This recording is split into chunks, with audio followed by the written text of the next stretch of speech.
Good afternoon, good people. Welcome to Royal Afternoon Edition, the 2 p.m. newscast coming to you from Royal 88.4 FM. We take you to our list of it.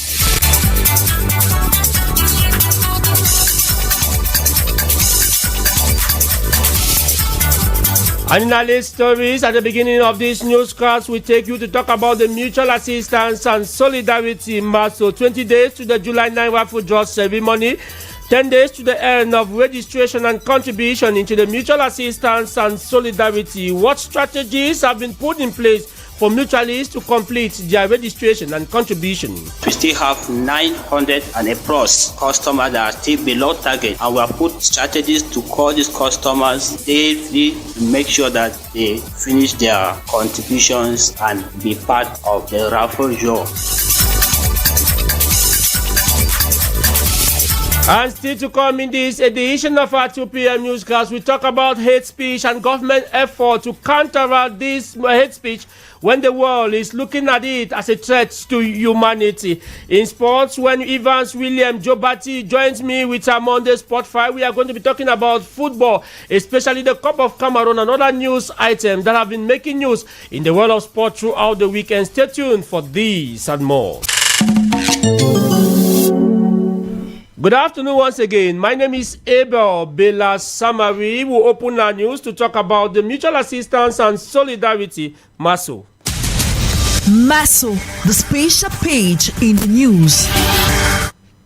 And to talk about the mutual assistance and solidarity MASO, joining me in the studio is our own Eratus Nduye. Good afternoon to you, Eratus. Good afternoon, ABEL Bela Samari. Commercial agents of Renapo Finance SA and its entire consortium have begun adopting new strategies to better ensure the satisfaction of their clients with just 10 days to the run-up with registration and contribution into Act 3 of the mutual assistance and solidarity MASO that will permit them to have a possibility of benefiting from the raffle draw ceremony that will take place at the Yaoundé Multipurpose Sports Complex in less than 20 days. That is on the 9th of July 2023. You, Eratus Nduye, you have the details.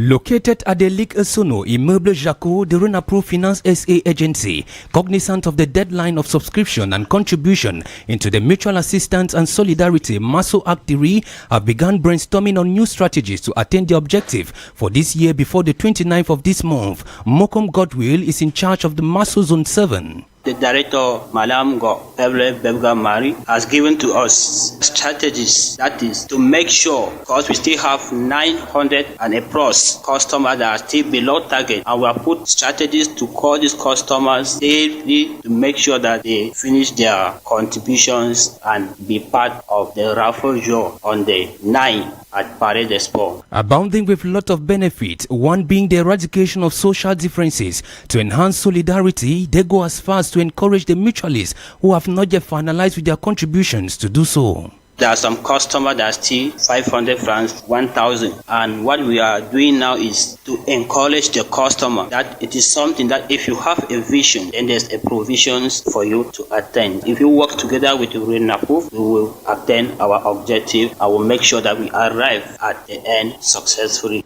To be sure that the mutualists adhere to the vision behind the mutual assistance and solidarity, they have developed some questionnaires to help them stay on track. We try to ask them what they try to attain concerning the 9th of July, and what their response is very good because they are very anxious. They are very anxious to be part and to actually see, because they were there last year and they are very anxious to be part again this year.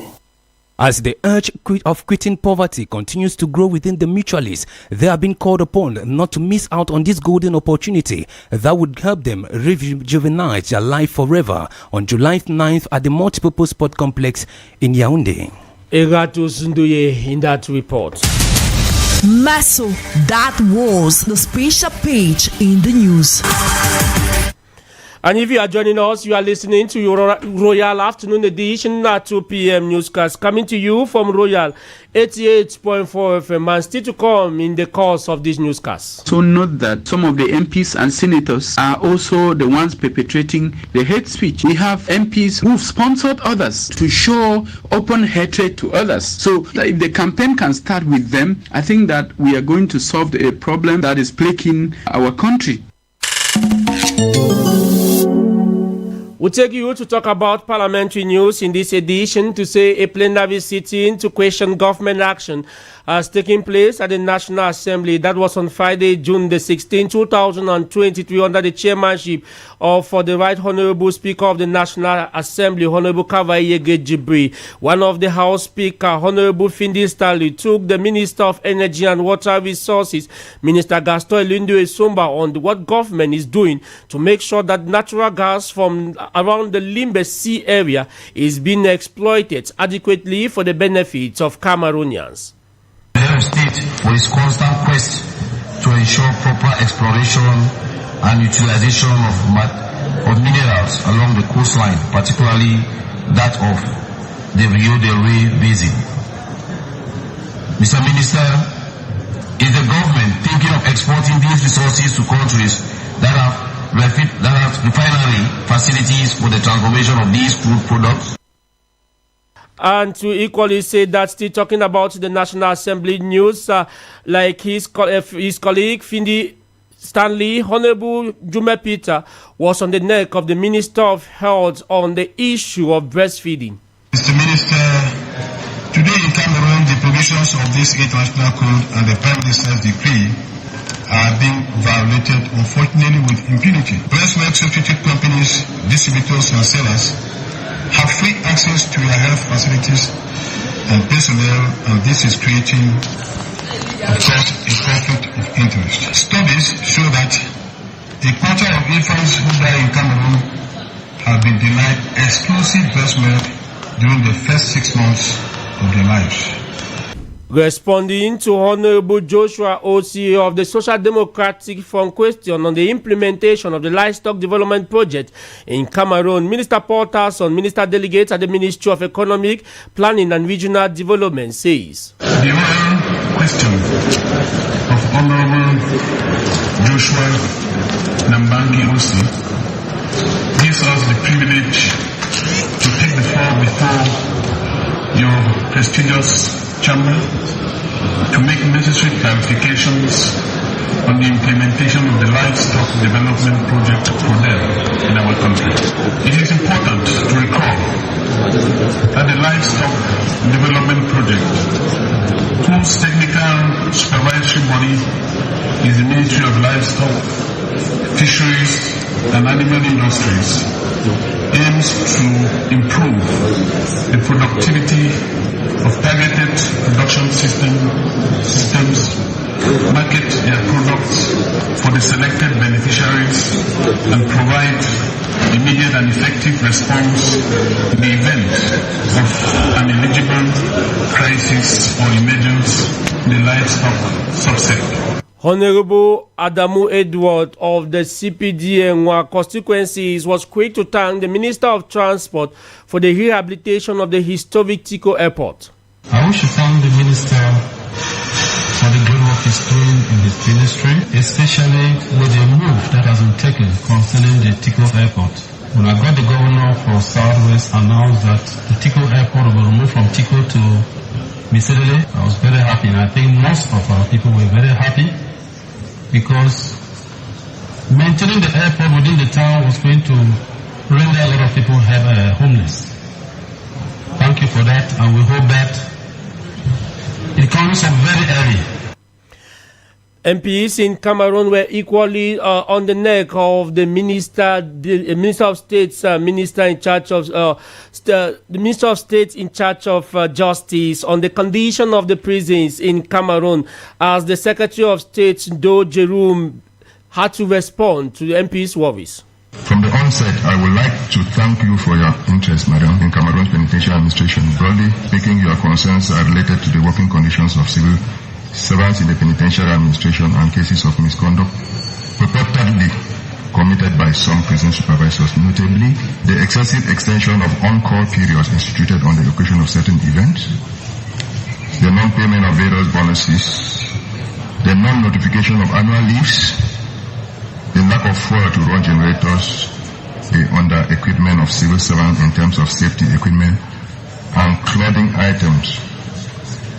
The problem ensuing from the above-mentioned grievances leads to the question whether all these issues could jeopardize the social climate in prisons.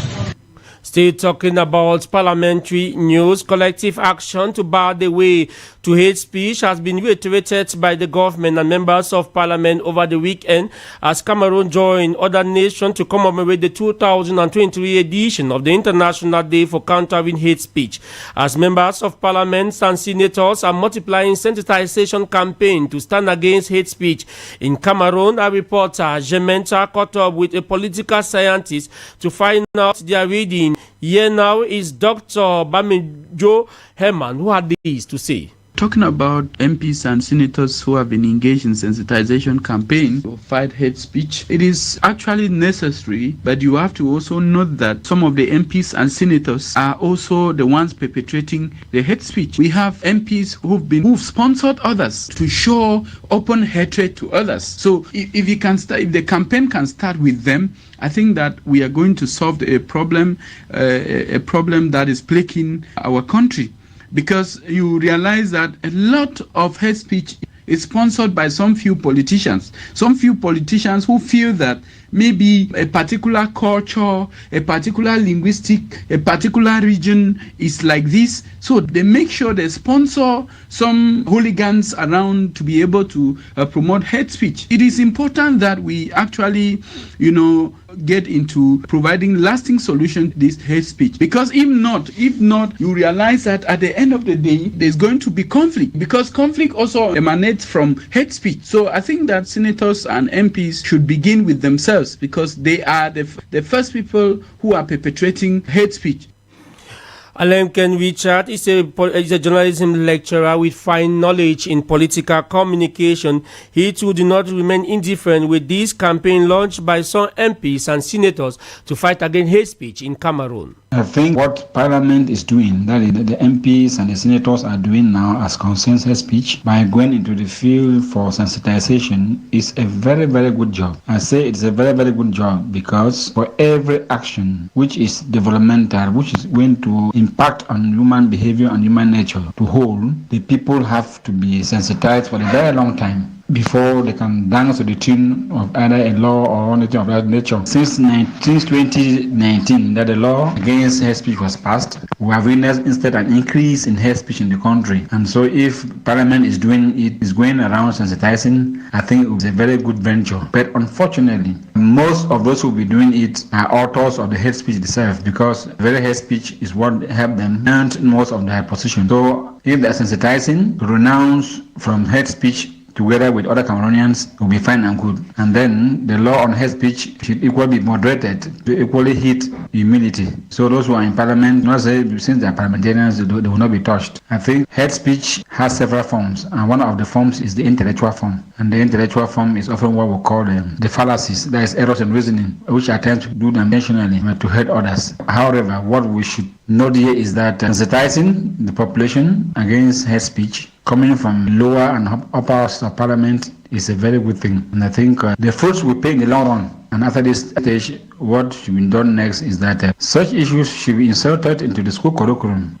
Eva Etonge Maye, a civil society activist, now looks at the measure put in place by the government of Cameroon to fight against hate speech. Hate speech has become a problem in our society, and is more crucial since the event of 2016 on Anglophone crisis. We have seen that people maybe who were hiding some of their intention are making it to be public.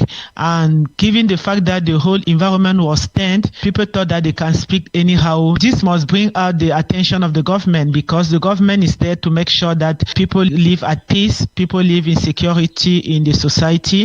And if in radios, in social media, in TV, people speak against some tribe, against some community, people are there to promote xenophobia. I'm sure that the government will not stay without doing anything, and which is normal because that is the role of government. So the fact that the Ministry of Youth, maybe the Ministry of Communication, the Ministry of Territorial Administration came out these days to emphasize on the fight against hate speech is normal. They are in their role. They are there to carry out their mission. You know, when they speak on hate, it's a public matter. You will not expect the Minister or maybe of Territorial Administration not to say anything.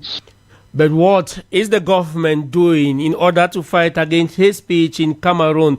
Let's now listen to Minister Paula Tanganji of Territorial Administration in one of the excerpts selected on a recent statement he made on hate speech. You have those who are professional manipulators and who know exactly what they are doing.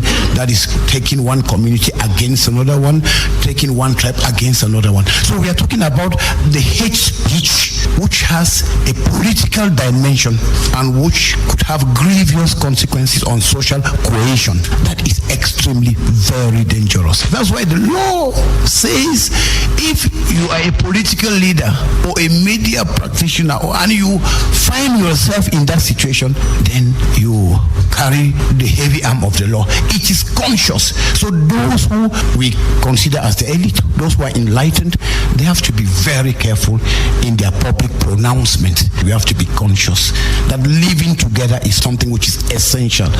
Over the years, President Paul Biya has been fighting that we should live together. We have people who have stayed here from the Northwest for more than 50 years. You don't tell them to go back. You understand? In the early 1965-66, we have people from the Central region in the Northwest. They have been there for more than 70 years. They are there and they will not go. You have Bassas in the Southwest who have been there over 70 years. So what we are saying is that a Cameroonian is a Cameroonian no matter where he is. On his part, the Minister of Communication, Rene Emmanuel Sadi, has called on Cameroonians to exercise restraint and protect existing harmony amongst themselves. In view of the dimension that this phenomenon is taking and the danger that it poses to national life, government appeals to the collective conscience, patriotism, and sense of responsibility of all to preserve our valuable achievements, namely national unity, peace, and the stability of our institutions. The diversity that characterizes our country and which has earned us the name Africa in miniature is an asset that is envied, a reason for pride which in no case should become a factor of division between Cameroonians. We must therefore banish hate speech so that Cameroon, which over the years has become a haven of peace, where a plurality of ethnic groups, cultures, and religion coexist in harmony, so remains in the interest of all. On to something else in this edition of our 2 p.m. newscast. The Minister of Decentralization and Local Development, George Ilanga Obam, has addressed the senior divisional officers to ask mayors of their administrative unit to make their premises available for the installation of identification station so as to ease the police stations faced with a strong demand for the establishment of this document called the National Identity Card for Cameroonians, and if the setting up of these identification centers in each council area will mean more ID cards produced. How feasible is this initiative? Our reporter Jementa caught up with a mayor and some experts in local governance and now report. The new identification system brought in by the Minister of Decentralization and Local Development abides to the head of state will to effectively enhance decentralized territorial communities in our country. Dansa Kennedy Akam is the Lord Mayor of the Benue Council. I want to let you know that if the decree has been signed already, ministerial decree, but if it is followed up with its implementation, it's going to be best. Because I want to tell you that our people have actually been suffering from this issue of ID cards. So I want to think that since we are the people's representative, the issuing of these ID cards at the level of the local councils will be the best. Now, we are only praying that let it be implemented.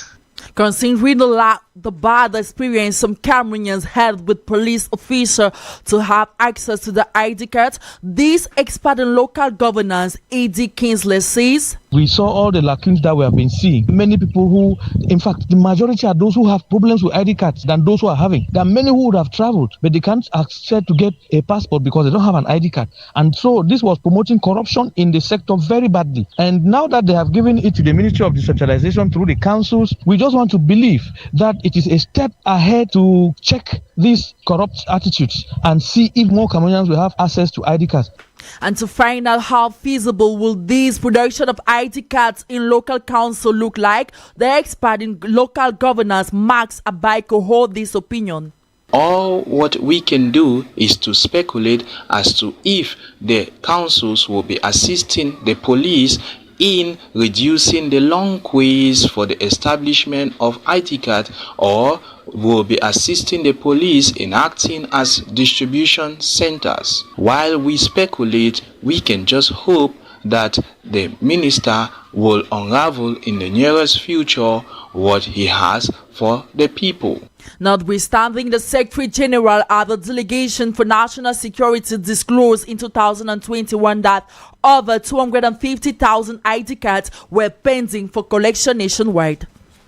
Jementa in that report starts still talking about related development. The Secretary General at the Presidency of the Republic, Minister of State Ferdinand Gongo, has inaugurated the National Command Center for Video Surveillance that took place in Douala. The ceremony, which unfolded in the littoral regional capital Douala, was watched by the Delegate General for National Security, Martin Bagangele. But now, how do Cameroonians appreciate the use of these video surveillance in our security systems in some of our towns and cities in Cameroon? Christian Mando took interest to that question and asked some Yaoundé city dwellers. She compiled their view in the following report. Majority of Cameroonians appreciate the usage of video surveillance in towns to curb insecurity in the country. For them, it will help capture criminals and reduce juvenile delinquency. Ejit and Ashley are Cameroonians. It has proven to be of help, and by this criminals have been caught. So I think it will go a long way to reduce insecurity in our towns, and given that the world too is fast developing technologically. This initiative will help reduce the juvenile delinquency form which is occurring nowadays and permit the citizens to be in total security. For David, every citizen needs to be protected and live in security. Thus, this video surveillance should not just be in major towns. We should not forget that there are remote areas where we usually have cases of insecurity. Women are raped, people are killed. We don't get them because of suburbs, poor means of communication. So if the surveillance system is national, it's good. But if we can go further to some of the suburbs, it's good. And I hope it's coming at a time when those who be guilty will be sanctioned. He adds that sanctions should also be put in place for criminal courts. They should not put a surveillance system. They should only put a unit where people who are found guilty will equally be sanctioned. If not, it will not help the situation. I always say these things. Cameroonian government should communicate. If somebody is found guilty because of one or two reasons and who has been caught by the surveillance security system, it should be communicated through other medias. Because once people commit these crimes and there's no sanctions, they keep doing it. Going on the above views, the actions put in place by the government to fight against insecurity in the country is appreciated by most Cameroonians. Christian Mando in that report. We talk education in this newscast to say the Minister of Secondary Education, Professor Nalova Lyonga, has called on heads of different departments and structures under his ministry to turn out and put aside tenure agents and workers with illegal statute in the different departments of his ministry be put aside as by the heads of this structure. Now, our own Christian Mando Sola sought to know from Mr. Julius Niba, a unionist in the educational sector, how they appreciate this decision by the minister. Well, it depends on what the minister has as a plan.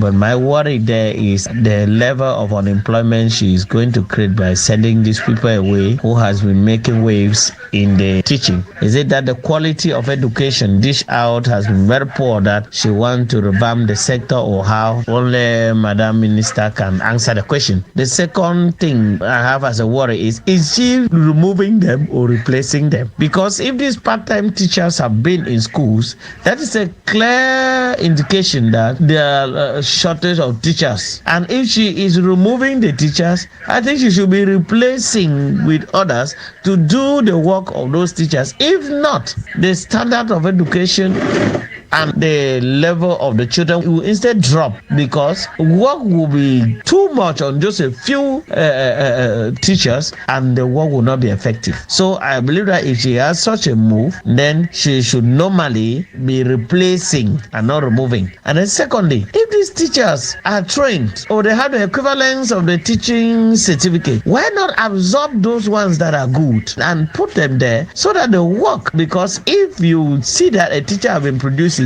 what that produces results and groom the children is not government recruitment, it's the teacher in the field. So if the teacher has been trained and not recruited and the worker are part-time, I think the better move is to absorb such a teacher into the public service where the teacher can now enjoy the fruits of his labor rather than putting the teacher aside. And from education, we check health to say that the celebration of World Sickle Cell Awareness Day is being celebrated in Cameroon and across the world today, June the 19th, 2023.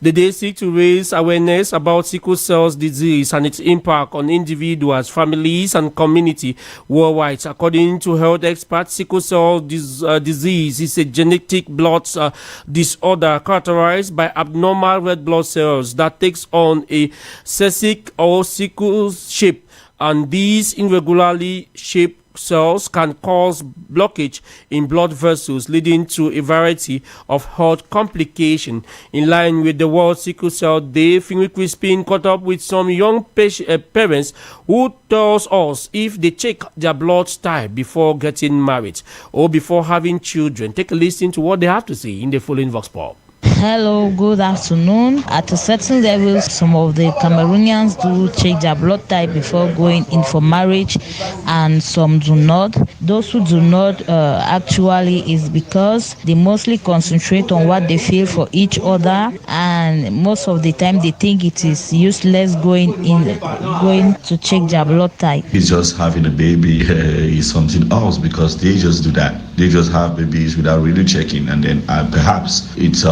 the luck from God to have a healthy baby at the end of the day or not. But if it comes to getting married, I think it's something else. Because even in churches, even from people around, we advise that before you want to get married to a woman, you should go to the hospital, because there are some tests that they need to be conducted, determine actually if you are compatible or not. 99.9% of these groups, they don't check that their blood type matches. Nowadays, Cameroonians, they don't still check their type of blood before getting married or before making babies because of ignorance. Because in our society, we do have illiterates and literates. So some do not even bother to check about that. Here now is a sickle cell patient who shared his experience after living with the condition for over 50 years. He began by presenting himself.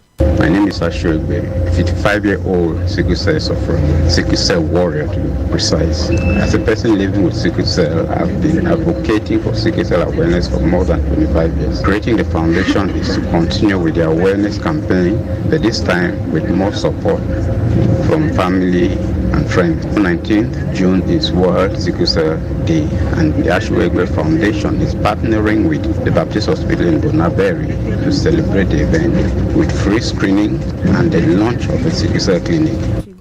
Finwe Crispin interviewed a medical doctor to find out what is sickle cell and how it can be managed. Take a listen to her report. Sickle cell disease is a genetic blood disorder in which abnormal red blood cells take on a sickle shape, as the medical doctor Nkwe Roland explains. Sickle cell syndrome makes part of a group of complex hereditary blood diseases. It is a genetic affection leading to the distortion of red blood cells due to a loss in the elastic capacities of their membrane. This distortion and the loss of the permeability capacity of the red blood cells reduce considerably their life expectancy. These patients. The condition comes with several symptoms that are sometimes unbearable, as the medical doctor attests. Due to this defect, experience chronic anemia and muscle pain, and due to capillaries obstruction, we also experience acute pain sometimes. According to the health experts, the treatment of sickle cell will depend on the severity of the disease. It could be blood transfusions, medication, and really a bone marrow transplant. However, it could also be prevented. You have to understand that there exist two main populations, the healthy carriers who will rarely experience the symptoms, and the other group in which the gene responsible is completely expressed and who will often experience the different symptoms listed before. So the only way to prevent it is to avoid union of persons or people of any of these groups, where the importance of prenuptial care, amongst which you have the hemoglobin erythrophoresis. This year's Sickle Cell Day is being celebrated under the theme Building and Strengthening Global Sickle Cell Communities, formalizing newborn screening, and knowing your sickle cell disease status. The theme is a call to recognize the first steps in fighting sickle cell disease. Out of the country, we take you to Kenya, where at least 2 Kenyan soldiers were killed on Sunday and 20 security officers were injured in an attack in the coastal town of Lamu near the Somalia border. The soldiers were killed in an ambush as they responded to an attack on a paramilitary general service unit team who were part of the joint forces securing the area. Still out of the country, Uganda authorities says they have arrested 3 people in connection with the attack on a school on Friday, in which about 40 people were killed. Still out of the country, U.S. Secretary General Antonio Guterres will open an international donor conference on Sudan in Geneva today at a 72-hour ceasefire between countries warring factions enter the second day. We take you to Talk Sport.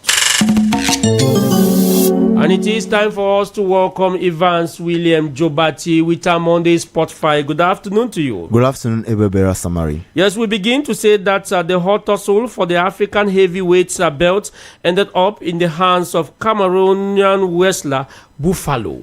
The marvelous Buffalo, of real name Humphrey Pina, is a native from the Northwest region, to be precise, and is now holder of the coveted belt in Africa. Yesterday, the new strongest punch in Africa fought against Nigeria's Okoro Happy, also nicknamed Mighty Man. Let us listen to him as he expresses his joy in the microphone of Eratus Ndui. I told you I will be the best, and today I am the best.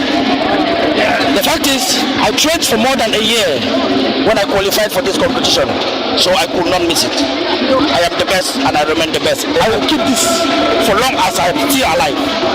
And I'm telling you, it is just the beginning. The battle line has been drawn. Taking the belt is the easiest part of it, but maintaining and keeping the belt is the hardest part of it. Like maintaining, from Monday, I'm getting back into the gym. For I know there's something heavier in front of me. I will dedicate this victory to Cameroon in general. Present at the multi-purpose sports complex in Yaoundé were some delegations from Nigeria alongside their supporters who could only wish good luck to the African champion, as they say. It's interesting watching the Buffalo, Cameroon, and Mighty Man from Nigeria in the wrestling contest. And of course, they all did very well, but there must always be a winner. And the winner this evening is Buffalo of Cameroon, which I congratulate him for being the winner. And we know that the winner is going to represent Africa in Texas next year. So we all wish him all the best as he goes to Texas next year to represent the whole of Africa. And we look football, and in football we talk of the Cup of Cameroon. The quarterfinal matches were played yesterday. As we give us the results. Yes, Abel, 4 teams played in Yaoundé to be able to book a ticket to the semi-finals of the Cup of Cameroon on Saturday and Sunday. At the end of the contest, 3 Elite 1 clubs have passed the stage. That is PWD of Bamenda, Fovo Club of Baham, and Colombe of Jah and Lobo, while Stade Rennais of Banjul becomes the lone team from the regional league to move to the semis. PWD of Bamenda defeated Dynamo of Douala 7-6 on penalty shootout after a 1-1 draw at regular time, and Victoria United fell to the experienced Fovo Club of Baham on a 0-2 defeat. Let us get some reactions recorded in this Vox Pop.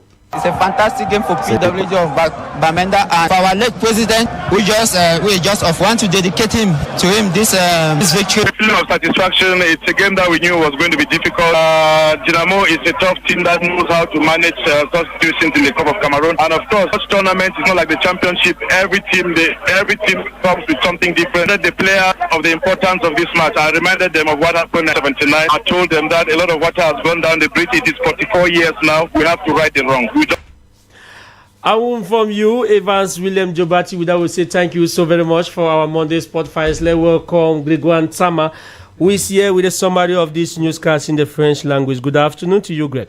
Bon après-midi, ABEL BELA SAMARI. La journée du 9 juillet approche. C'est ce jour que la MASO organise l'acte 3 de sa cérémonie de tirage au sort, et à 10 jours de la fin des souscriptions dans toutes les agences Renaprove Finance SA. On dit bien que l'innovation de cette année, c'est la MASO Gold, une catégorie qui permet à certains de repartir avec des lots non remboursables. C'est donc le 9 juillet prochain au Palais polyvalent des sports de Yaoundé. Ce jour 19 juin est journée de la drépanocytose. En ce jour de célébration, il est question de permettre à tous les couples de faire de l'électrophorèse une priorité. L'électrophorèse est un examen médical qui permet de connaître son groupe sanguin afin d'éviter les incompatibilités sanguines qui pourraient donner lieu à des naissances des enfants drépanocytaires. À l'étranger, Kenya, le pays ne s'est toujours pas remis des découvertes macabres avec la mort de plus de 51 personnes adeptes d'une secte à l'est du Kenya. Ce lundi, les recherches se sont poursuivies au lieu des découvertes. Selon la Croix-Rouge kenyane, 112 personnes au moins de tous, donc toutes ces personnes, les fidèles de l'église Bonne Nouvelle, restent toujours introuvables. Dans la même foulée, une organisation qui milite pour les droits de ces personnes appelle le gouvernement kenyan à réagir. Et puis en sport, avec les suites de la rupture du contrat entre le Coq sportif de France et la Fédération camerounaise de football, condamné déjà une première fois à dédommager l'équipementier français, la FECAFOOT a vu sa sentence confirmée par la Cour d'appel de Paris, qui demande à la FECAFOOT de payer un peu plus de 7 milliards de francs CFA à l'équipementier français. And it is with that summary in the French language that we wrap up this edition of our 2 p.m. newscast. And the team keeping you company this afternoon, we have Irish Kimwe, our sound engineer, plus our copyright clerk, Jean-Marie Otto, our video editor on our Facebook/YouTube page, Shura FM Cameroon.